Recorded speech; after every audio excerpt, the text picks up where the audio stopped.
And you, Lord, in the beginning laid the foundations of the earth, and the heavens are the works of your hands. They will perish, but you will remain, and they will become old like a garment, and like a mantle you will roll them up, and they shall be changed. But you are the same, and your years will never come to an end. Hebrews 1:10-12.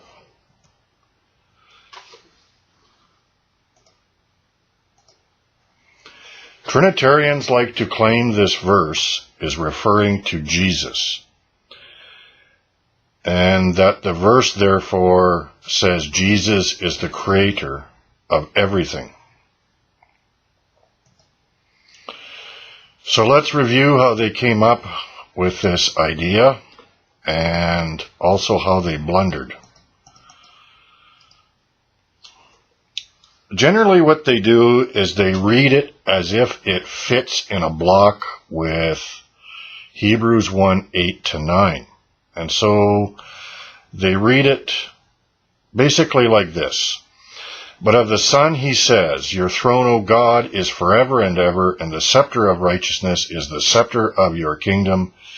You have loved righteousness and hated lawlessness, therefore God, your God, has anointed you to be above your fellows. And you, Lord, in the beginning laid the foundation of the earth, and the heavens are the works of your hands. So you can see basically what they've done there.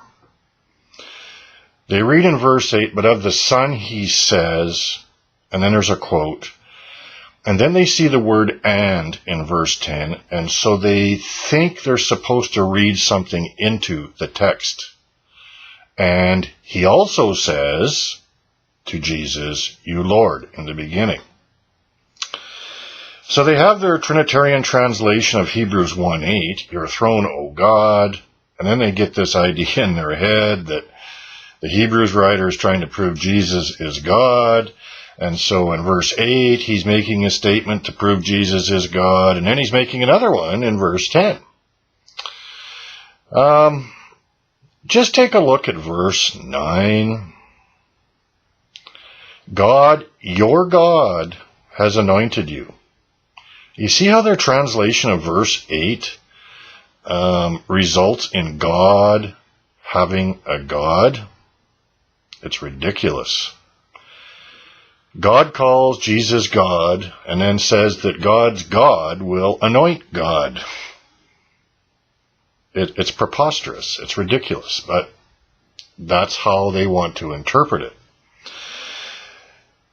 So basically, that's how they read it. But of the Son, he says, your throne, O God, is forever and ever.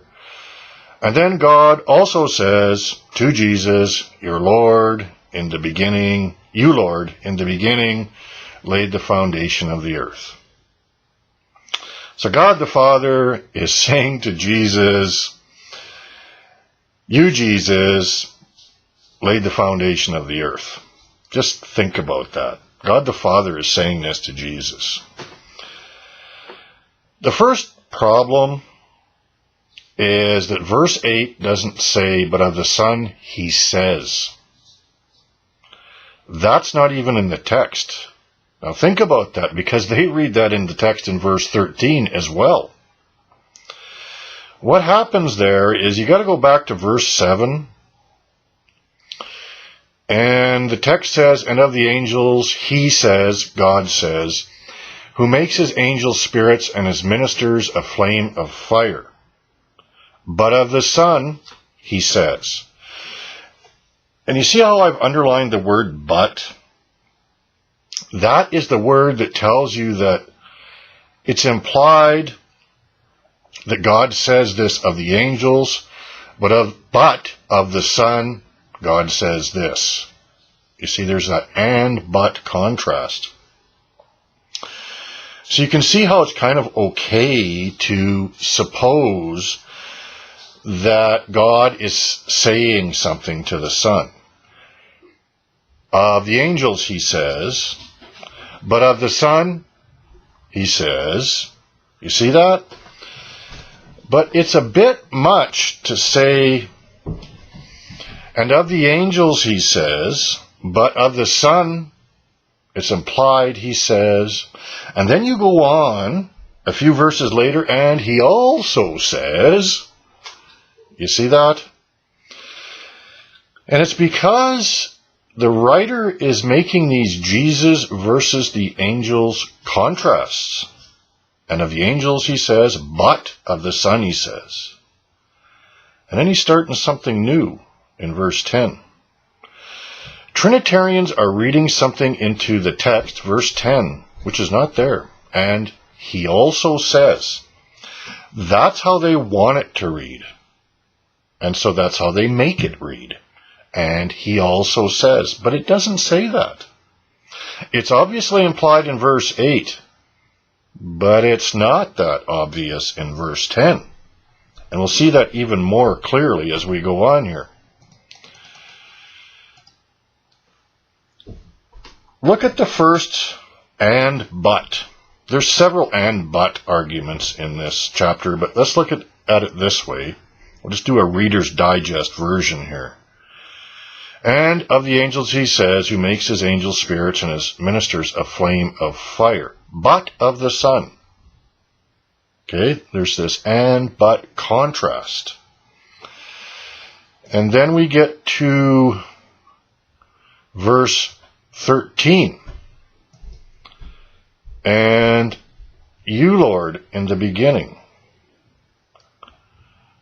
So we have an and but contrast. And then we have another and showing up. And then guess what happens? But to which of the angels has he ever said? Now think about this very carefully. Does the phrase and what follows after it, but of the Son he says, go with the verse that says, and you, Lord, in the beginning? Or does the verse, but of the Son, he says, belong to, and of the angels, he says in verse 7? Those two belong together. And you, Lord, in the beginning, but to which of the angels? And those two belong together? Because you see what Trinitarians are trying to do? Is they're trying to say that, but of the Son, he says, and then, and you, Lord, in the beginning, they belong together. But look at the pattern. The writer's pattern here. They don't belong together. It's another contrast argument beginning in verse 10. We're going to see that even more clearly now.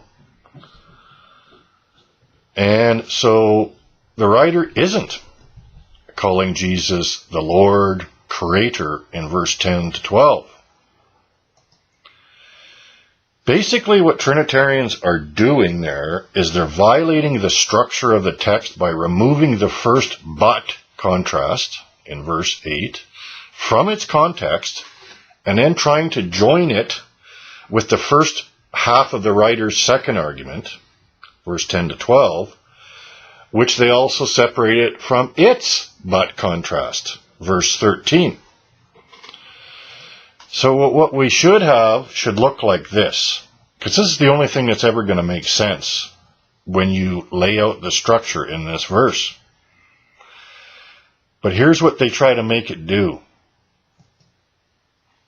You see that? They separate the first but from the first and they separate the second but from the second and they try to put the first but with the second and they try to make it work like that. See that? They split it like that when it should look like that. That's the little trick they pulled there. And there's verse 13. And there's another factor, another piece of evidence here. But to which of the angels has he ever said, sit at my right hand until I make your enemies a footstool for your feet? Where is the antecedent for the word he? When you write, you need an antecedent. When you use the word he or him, you just can't break into speaking and say he, him. People won't know who you're talking about. So where's the antecedent for the word he? It's going to be very weird to have the writer say, you, Lord, in the beginning laid the foundation of the earth, to refer to Jesus, and then go on to say, to which of the angels has he ever said? Because what you would have here is, and you, Lord, you, Jesus, in the beginning laid the foundation of the earth, but to which of the angels has Jesus ever said, sit at my right hand? It's never going to make sense. It's a ridiculous proposition to have verse 10 refer to Jesus when the word he is sitting there in verse 10, which requires an antecedent. And the subject of verse 10, if you're a Trinitarian, is Jesus. That would necessarily mean the he of verse 13 is Jesus, which has ridiculous implications. It's not going to work.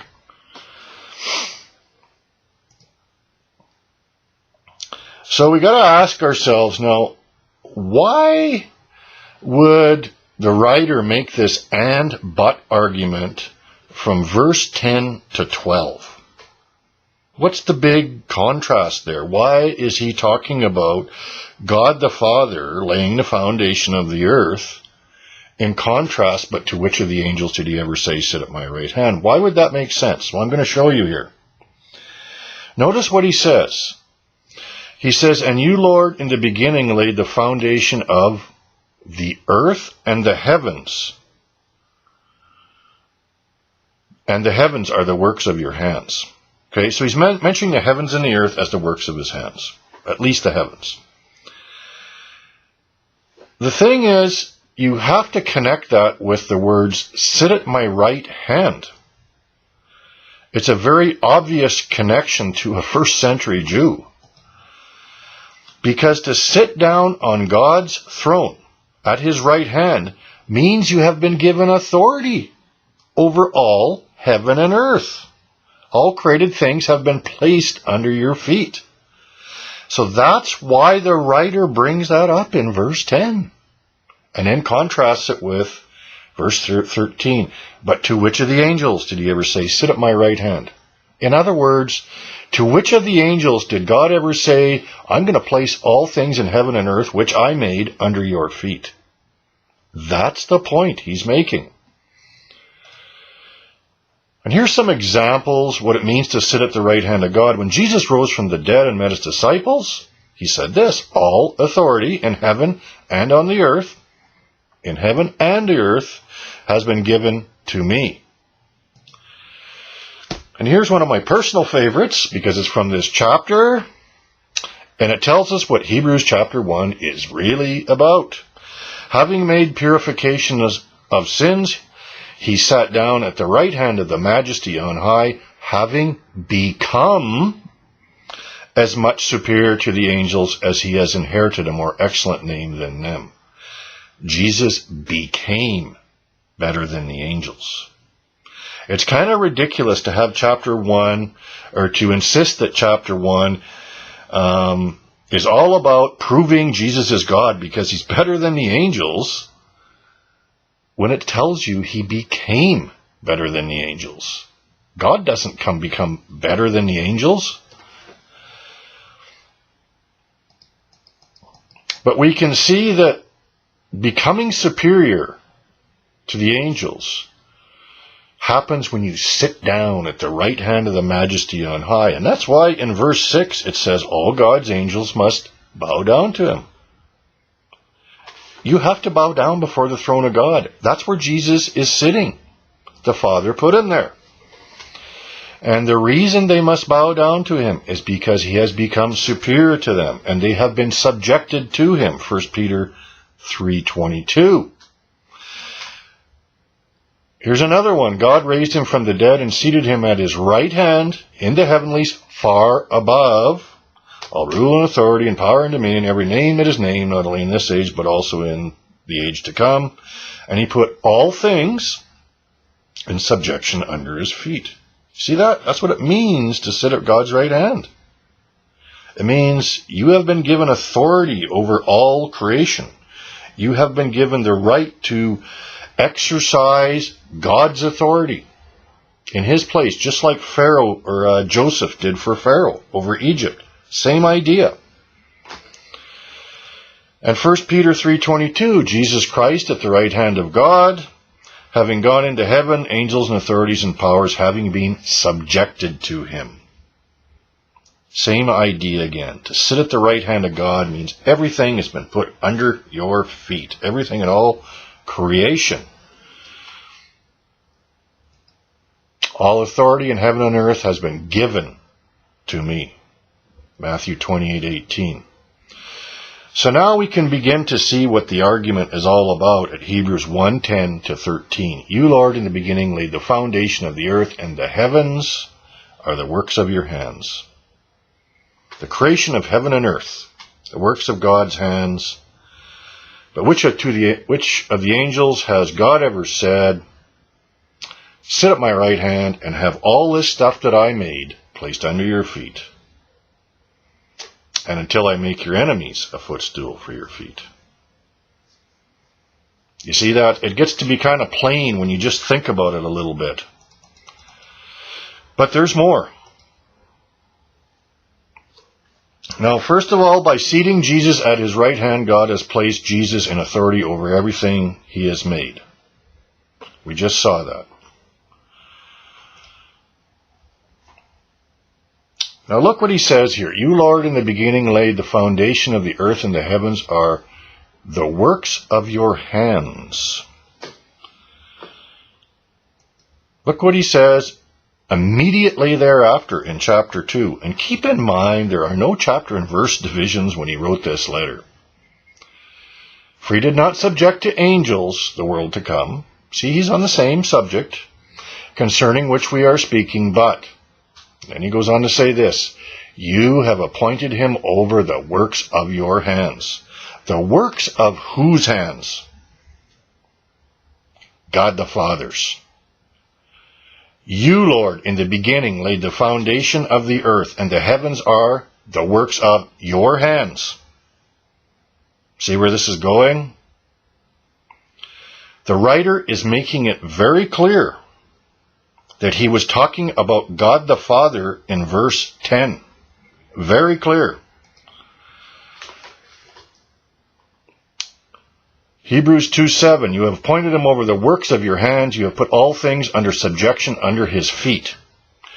You, Lord, in the beginning laid the foundation of the earth, and the heavens are the works of your hands. And then what does he go on to say? Sit at my right hand till I put your enemies under your feet. See that? Becomes more and more and more clear. All you have to do is look for the truth if you want it.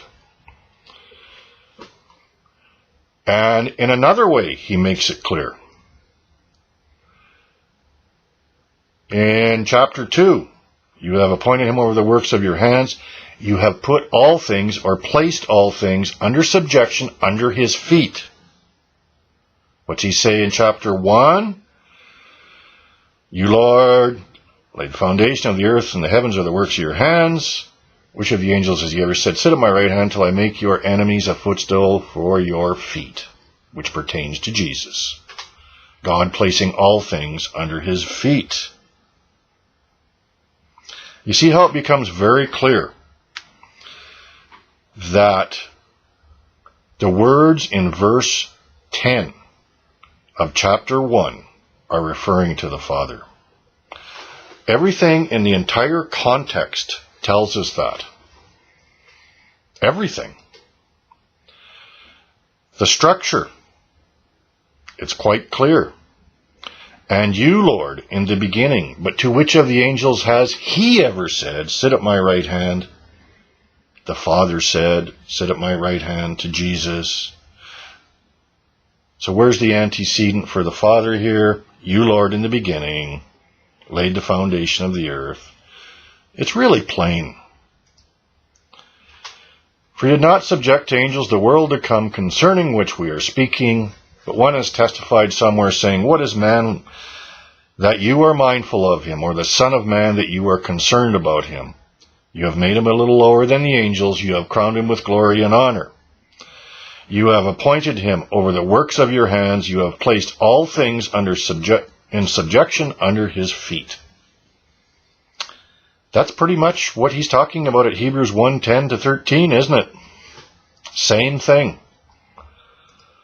Same thing. And you, Lord, in the beginning laid the foundations of the earth, and the heavens are the works of your hands. They will perish, but you will remain, and they will become old like a garment, and like a mantle you will roll them up, and they will be changed. But you are the same, and your years will never come to an end. But to which of the angels did he ever say, Sit at my right hand? He, the Lord of verse 10, God the Father. Very, very, very plain when you start to look at the facts. God the Father, the Lord of Hebrews 1:10, who created the heavens and the earth, has never asked an angel to sit at his right hand, which would effectively place an angel in authority over all heaven and earth. But the Father has indeed placed all created things in heaven and earth under Jesus' feet, including angels, by seating Jesus at his right hand, giving him all authority over the works of his hands. And that's why the Hebrews writer quotes Psalm 102 as he does at Hebrews 1:10 to 12. God made the heavens and earth. The Father made the heavens and earth. And he has placed all of that under Jesus' feet. God bless you.